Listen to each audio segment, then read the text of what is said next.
You're weak, just like the rest of your type. They did not deserve to exist in this game, in my game! Prepare to join them. Prepare to faint!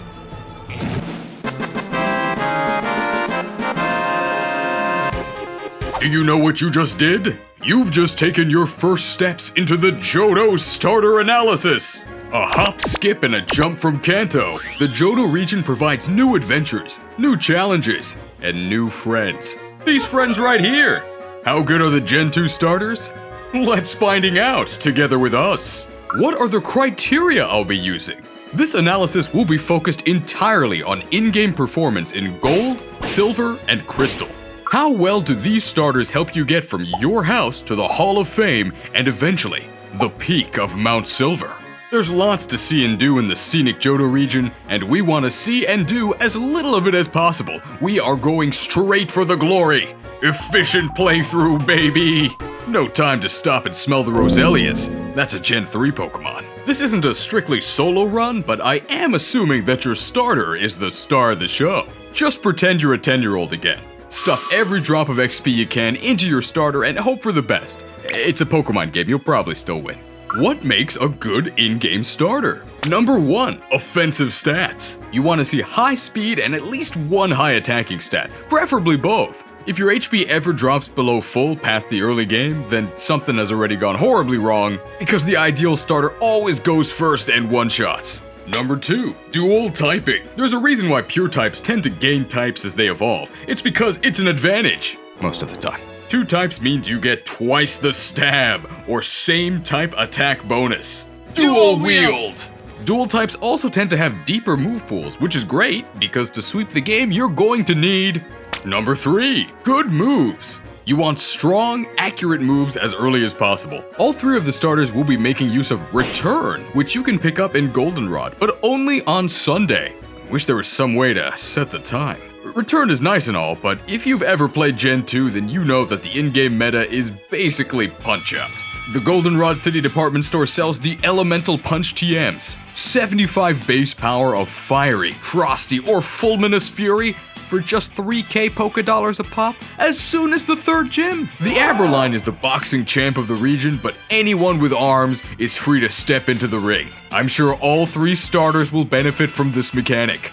No favoritism, just pugilism. And keep in mind that because the physical special split has not happened yet, all of these punches are special. Those are some funky fists. Using this nifty sword and shield graphic, I'll be evaluating how each starter matches up both offensively and defensively against the gym leader boss battles of the region. A circle means an overall advantage, a triangle means neutral, and an X means overall disadvantage. I'll then award a final score between 1 and 10. Anything below a 5 means using the starter makes your run more difficult, and above a 5 means the starter makes your run easier. You might consider a starter being bad a good thing, because then you're encouraged to overcome hardships, explore other options, and grow as a trainer. As a Charizard fan, believe me when I say, that's copium. What's new in Gen 2? Well, they improved their spaghetti code recipe, so all of the glitch mechanics from Gen 1 are no more. What that means for this analysis is that stat boosting moves aren't as good since the badge boost glitch is dead and buried, and that high crit moves got giga nerfed because they no longer automatically crit. Keep that in mind, it'll be important soon. The Johto region is home to 8 new gym leaders who stand between you and the Pokemon League. Flying type Falkner, Bug type Bugsy, Ghost type Morty, Fighting type Chuck, Steel type Jasmine, Ice type Price, and Dragon type Claire. Gold and Silver were released in 1999, and Game Freak was ahead of the curve. They knew that the gamers of the future would be chanting, linear game bad, open world game good. Which is why Gold and Silver makes the bold choice to give you the option of left or right at Ekritique. I'll go in any direction away from Gen 2 Morty. What are you wearing, bro? This kinda destroys the level curve of the entire region, but that's the price you pay for freedom, baby! I'm gonna be going west to Chuck and Jasmine before Price because, come on, that's what everyone did. And if you comment saying you went east, just because you can lie on the internet doesn't mean you should. Shameful. Once you arrive at the Indigo Plateau, you'll be greeted by the new Elite Four. Psychic type Will, Poison type Koga, Fighting type Bruno, and Dark type Karen. Conquer all four and you'll come face to face with the champion, Lance, the Dragon Master. Should you manage to claim the title of champion for yourself, you'll unlock the Kanto region postgame, which I will not be covering because the whole region is kind of a joke. They fixed the Kanto level scaling in the HeartGold and SoulSilver remakes, but in GSC, the original Kanto gym leaders are weaker than the league you have to beat to access them in the first place. Quiz: how much damage will Janine's Ariados deal with Nightshade? Answer: 33 damage because it's level 33 in the postgame. And that's actually 32 more damage than it would be doing to you with Giga Drain because it's an Ariados. Sad! We will be taking a peek at matchups against Red, but that's mostly for fun. I don't think any starter matches up well against his team, except, of course, Monkey, who could probably sweep with Close Combat, Flare Blitz, Grass Knot, and Thunder Punch. What a great Pokemon. Finally, it's time to meet our best buddies for the region. Chikorita the Grass type, Cyndaquil the Fire type, and Totodile the Water type. I'm gonna be honest here, the Johto starters kinda suck. I'd even go so far as to call them the worst in the series, at least in terms of in-game performance. All three are stuck as pure types throughout their entire evolution lines, which is a big oof, and their stats are mediocre at best. Luckily, they're in the easiest region of the entire franchise, and also, have you seen some of the other Gen 2 Pokemon?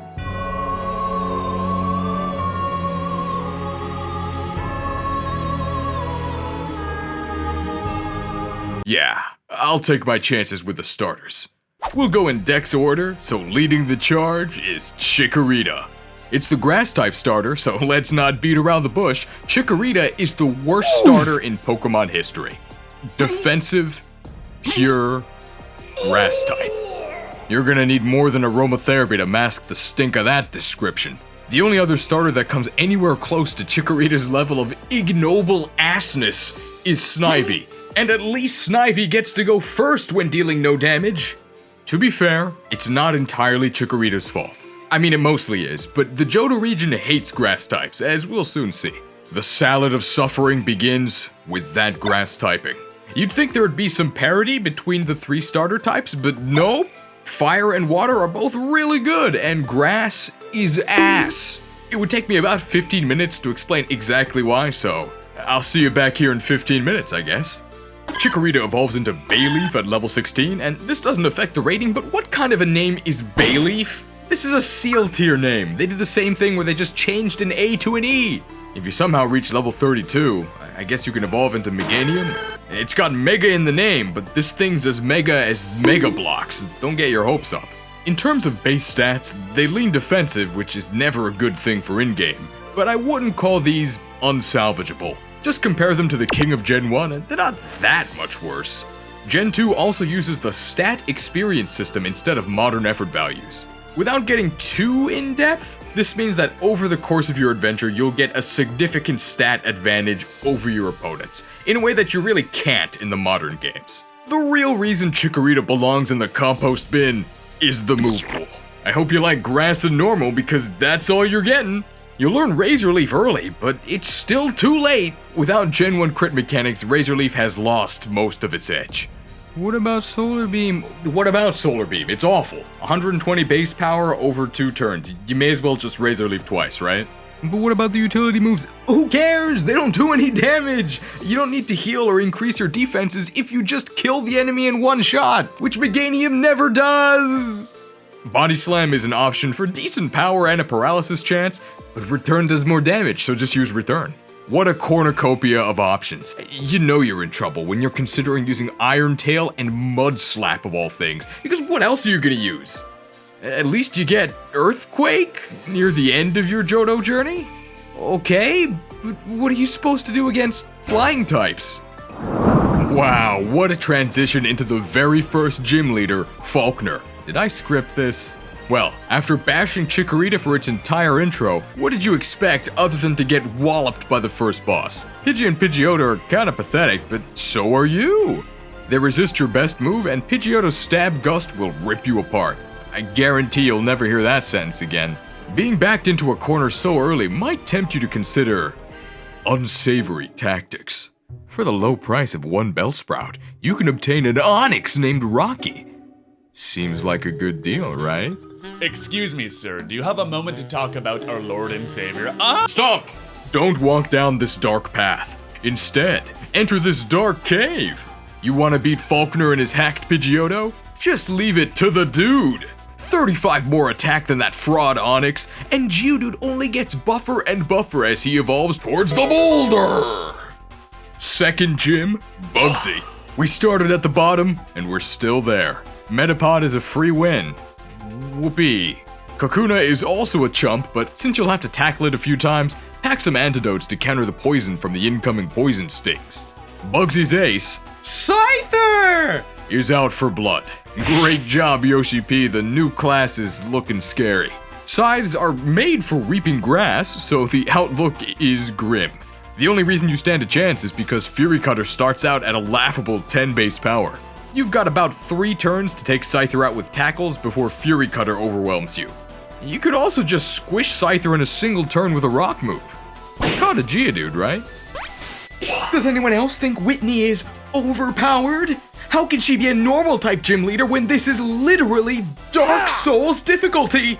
It's 2022 and Whitney's Miltank memes are still thriving, kept alive by filthy casuals who I suspect are playing the game for fun or something. Ridiculous. Miltank is the strongest Pokemon you've faced so far, but it's not unbeatable. Bayleaf can try to go head-to-head against Miltank. Just keep in mind that Miltank is faster than you, and stronger than you, and literally beefier than you, so you'll probably lose, unless you fish for a Razor Leaf crit. You could also use a Pokemon that resists all of Miltank's moves and has great defense and offense. You caught a Geodude, right? Misdreavus's stats are so embarrassing that Morty didn't even add one to his team. Sad. All of Morty's Pokemon are Ghost Poison types, which could not be worse news for us. Our Razor Leaf is resisted, and our normal moves are completely useless. The first Ghastly and Haunter will help take themselves out with Curse, but really, we were cursed from the moment we chose that rightmost Pokeball. Your best option for the fight is Mudslap. Let me say that again. Your best option for the 4th gym is Mudslap. Let me say that again.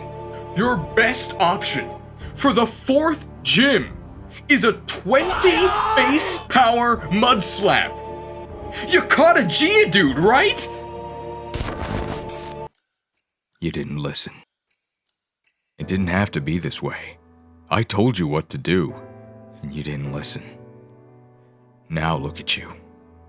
The Shadow Realm isn't so bad, you know. You never have to lose another battle again. Stop trying to win with Chikorita. Put these foolish ambitions to rest. Not giving up? I think you watch too much anime. Fine. I'll give you another chance. But only if you like, subscribe, join the Discord, and evolve into a pay-to-win Patreon. Links in the description. Ho! Is that a circle? Imagine actually having an advantage against an opponent. It only took until the 5th gym. Just chuck some Razor Leaves for an easy victory. Jasmine thanks us for saving Amphi by reminding us how overpowered Steel-type is. Quadruple effectiveness means that Mudslap actually deals with her Magnemite duo, but Steelix's titanic defense means you're better off using a neutral, special Razor Leaf. You'll probably win if you can crit and if Iron-Tail misses a few times. Good luck. Bryce, buddy, you're past your prime because you lose to Meganium. You're technically weak to the ice typing of Pryce's Pokemon, but it doesn't matter because all of his Pokemon get wrecked by Razor Leaf thanks to their secondary typings. Pure type's good? More like Dugong and Piloswine. Bad. Congratulations, Meganium, you also do kind of alright against Claire. One of her Dragonair can Ice Beam you, but at least you resist the most dangerous move of her most dangerous Pokemon, Kingdra. By this point in the game, you should be over-leveled with max stat XP, so Return should be able to muscle past her team. We've made it to Elite 4 Will. Good news is that his Xatu don't actually have any flying moves. Bad news is that you'll still have to eat hits from most of his team, since you won't be one-shotting anything except Slowbro. Ice Punch from Jinx is spooky, but it's not like there's anything you can do about it. Just be at high health so you don't die, I guess, and pray that you don't get frozen. Koga is a ninja, which is very cool. What's not cool is our matchup against his team. Your offense is such crap that you're guaranteed to get smacked with Toxic and Confusion, so have restoratives ready. You can also expect Fortress to explode and either deal massive damage or outright knock you out. And there's really nothing you can do about it. That's what you get for picking Chikorita. Bruno was the biggest joke of Red, Blue, and Yellow, and he's still quite the comedian. If his Hitmontop uses Dig, you can Earthquake for double damage, which is maybe the most damage you'll ever do with Meganium. As long as you don't get crit by Machamp's Cross Chop, you should be alright. Karen believes in using your favorites, and so do you if you've dragged Meganium this far. Most of her team resists grass, but thankfully their movesets are a joke. Seriously, look at this disaster! Unfortunately, her ace, Houndoom, is super dangerous. Make sure you have enough HP left to tank a roasty toasty flamethrower. Stupid dog, you make me look bad. Lance. What am I supposed to do here? I know I'm the one making the analysis video, but I want you to tell me. What am I supposed to do here? Any bright ideas? You caught a Geodude, right? Props to Red for becoming the strongest trainer of all time, despite picking the only starter worse than Chikorita. Pikachu doesn't even have a Light Ball in Gen 2, so you can just ignore it. You can't ignore the rest of his team, though, who will kick your butt, although hey, that's kind of expected. You can't beat Snorlax or Charizard, but you can try. Let me know how it goes. So that's Chikorita. Do I really have to say it? 1 out of 10. It's awful! Look at this matchup spread, it's a disgrace. You could say it's extremely bad. Everything at every turn works against Chikorita. Bad typing, bad stats, bad moves, and the most brutal gym leader matchups in the series.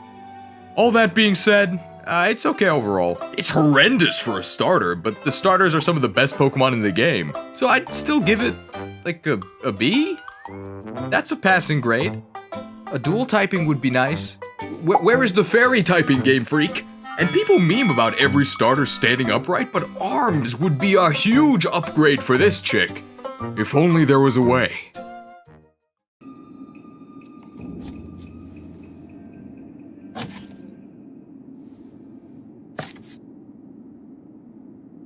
Thisはやはりあなたが持っていてください。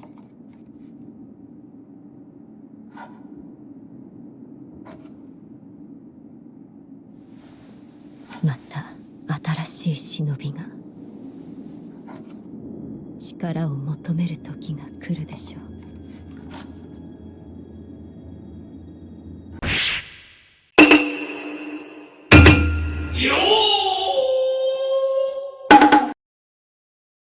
Cyndaquil! It's the cutest of the Johto trio, but is it the best? Let's find out. Cyndaquil evolves into Quilava at level 14, earlier than the other two starters, but reaches Typhlosion at level 36, the latest final evolution of the three. Typhlosion has the honor of being the only Johto starter line without a janky name. Just fun trivia. Its Japanese name is Bakuhun, which comes from Bakuhatsu for explosion, and Typhoon for, typhoon.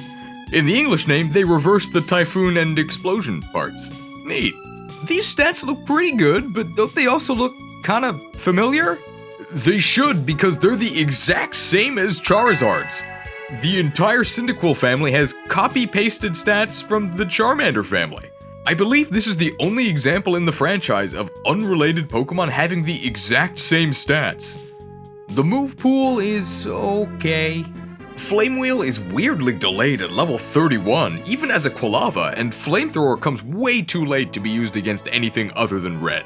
But that's okay, because the moment you hit level 36, the fists start flying. Fire Punch, Thunder Punch, Earthquake, Return, what more could you want? An Ice Move. An Ice Move would be great, but we don't get any. Uh-oh. Instead, we get Swift of all things at level 45.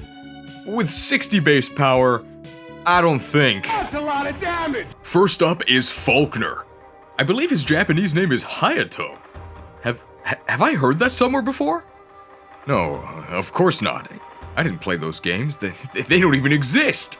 You might notice I didn't give us a defensive disadvantage, even though both of his Pokemon can slap us with mud. Fire-type favoritism. Or maybe it's that super effective Mud Slap is weaker than both Neutral Tackle and Gust.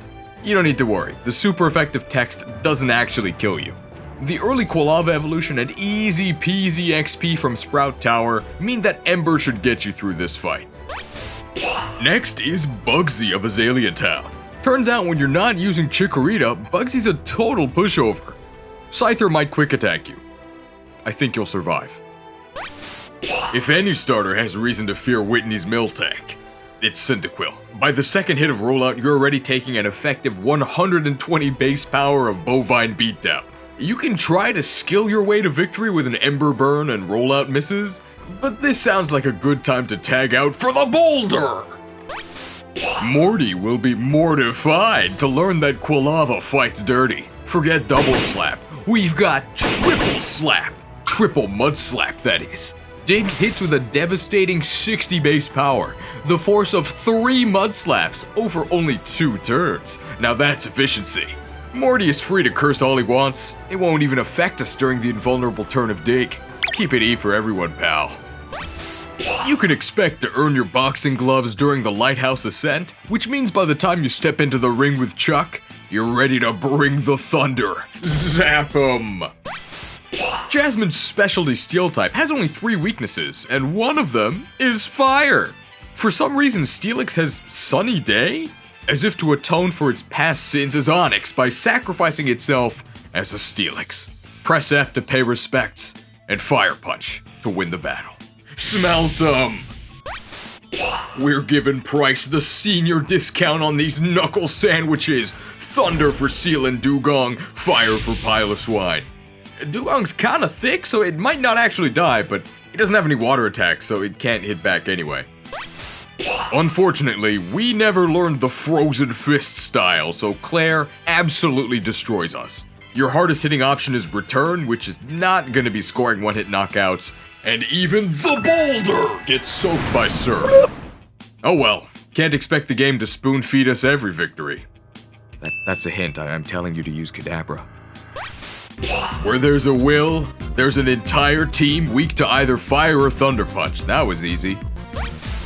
Koga is a bit tougher than Will. You're also going to have to press Earthquake against Muck, but if you made it to the Elite Four, I believe you can execute this advanced 3-move strategy.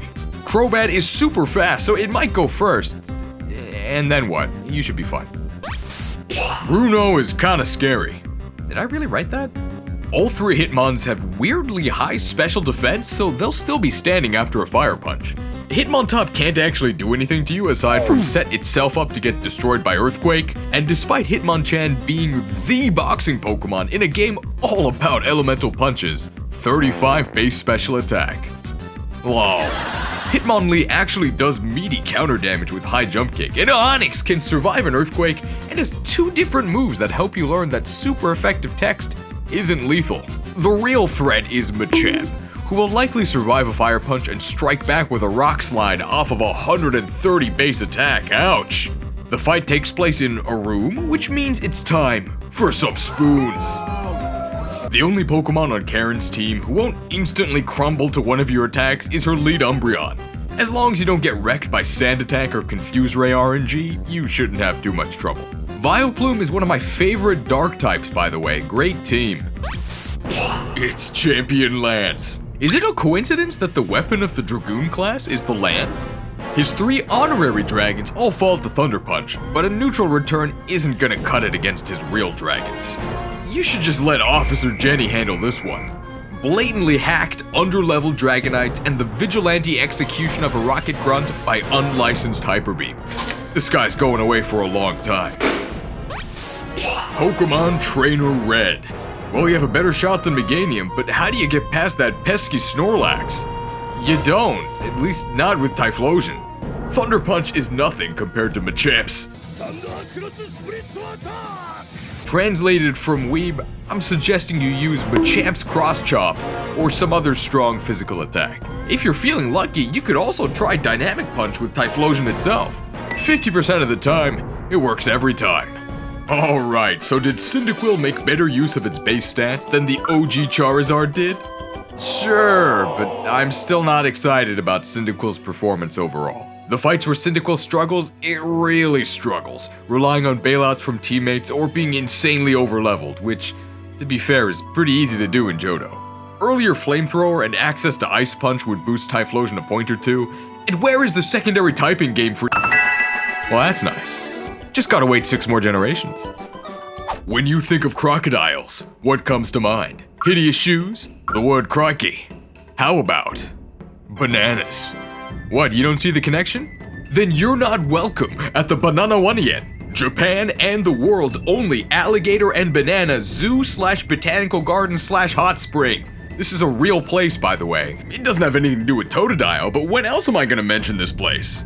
Totodile is the speedrunner's starter of choice, so it's gotta be the best, right? Totodile evolves into Croconaut level 18, later than the other 2 starters, but up to Feraligatr at level 30. So early! Maybe if it evolved later, they would have had time to add all the vowels to its name. At least they managed to fit more letters than this sign I found. Feraligatr is slightly slower than Meganium, and by slightly slower, I mean 2 points. What's with Game Freak and 2-point speed differences? 105 attack is not bad at all, but unfortunately we can't actually use water or ice moves off of our better physical attack until the Gen 4 remakes. It's fine, with the stat XP system we've still got enough special bite to get the job done. Now this is the moveset of champions. At a glance, not very exciting. Upon further inspection, still not very exciting. But allow me to draw your attention to this move right here, learned at level 7, R-A-G-E, Rage! They've got a whole lake of this stuff. You may remember Rage as one of the worst moves back in Gen 1 when it locked you into a 20 base power move forever. No longer. This move is now so powerful, it's literally the reason you can even watch this video. Seriously, my very first video, Gold Minimum Battles, was only possible because of Gen 2 Rage. Believe Totodile Howard when he says, it just works. Buckle up because it's time for a retelling of the American literary classic, The Sound and the Fury by William Faulkner. We don't learn Screech until level 47, so no sound, but we've got the Fury. I don't know the exact mechanics of Rage, but all you need to know is that every time you get hit, Rage deals bigger and bigger numbers until you win. Alright, I'll see you in a few gyms.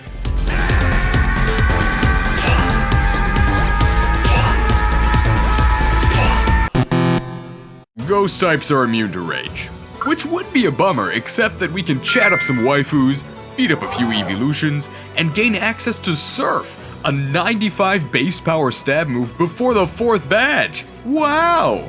We don't even need it because Dig is the better option, working off our stronger attacking stat and hitting the Ghastly Line's weaker defensive stat, but what an option to have moving forward. Nothing in Gen 2 resists both water and normal, so with Surf and Return at our disposal, we can always deal at least neutral damage. Rage is pretty good, but it's not enough to save Primeape from a Soakin'. Poliwrath tries to big brain you with Mind Reader Dynamic Punch, but it dies to 2 returns, so it'll never actually do anything.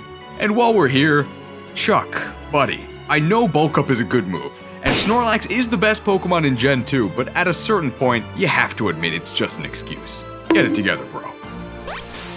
Jasmine is real easy. Dig to defeat her Magnemites, and Surf to swamp Steelix. That's what you get for being named after the worst type of rice, Jasmine. Short brain for life, baby!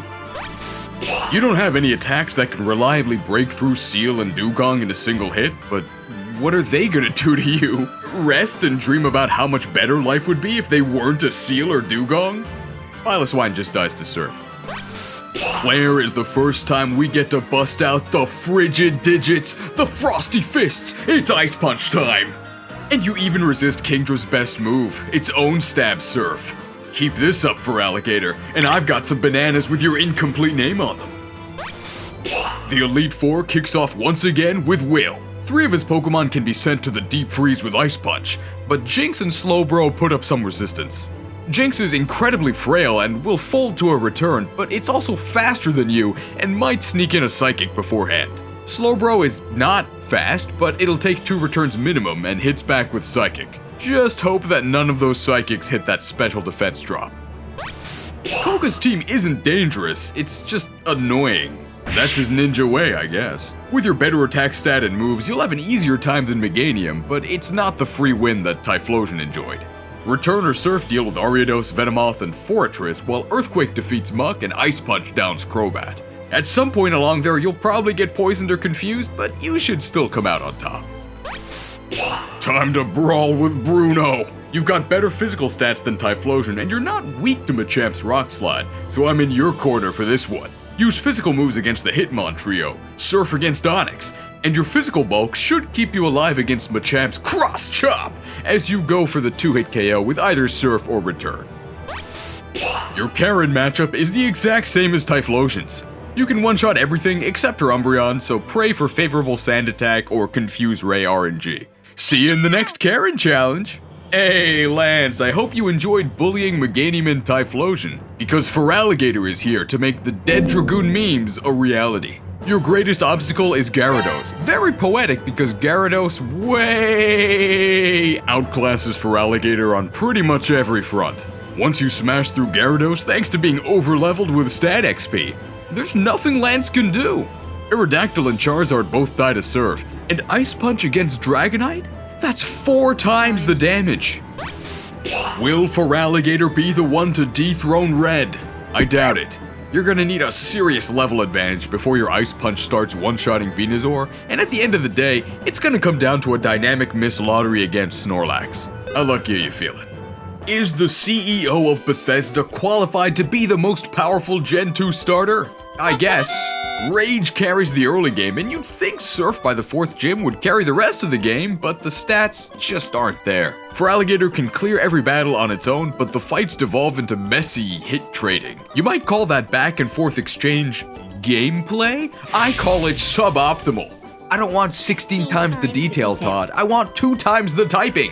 Where is the dual typing, Game Freak? And those are my thoughts on the Gen 2 starter trio. In a word, mediocre. But what do you think? Was I too harsh? Is this yet another piece of anti-grass propaganda?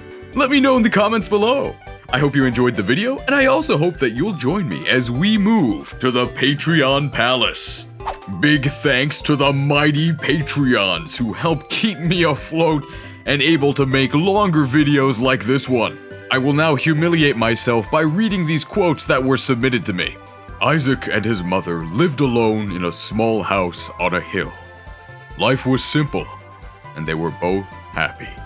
Grow grass, eat ass, unga bunga hot pocket. Yappari, Meganium wa ichiban saikou na gosanke Pokémon ni chigai nai zo.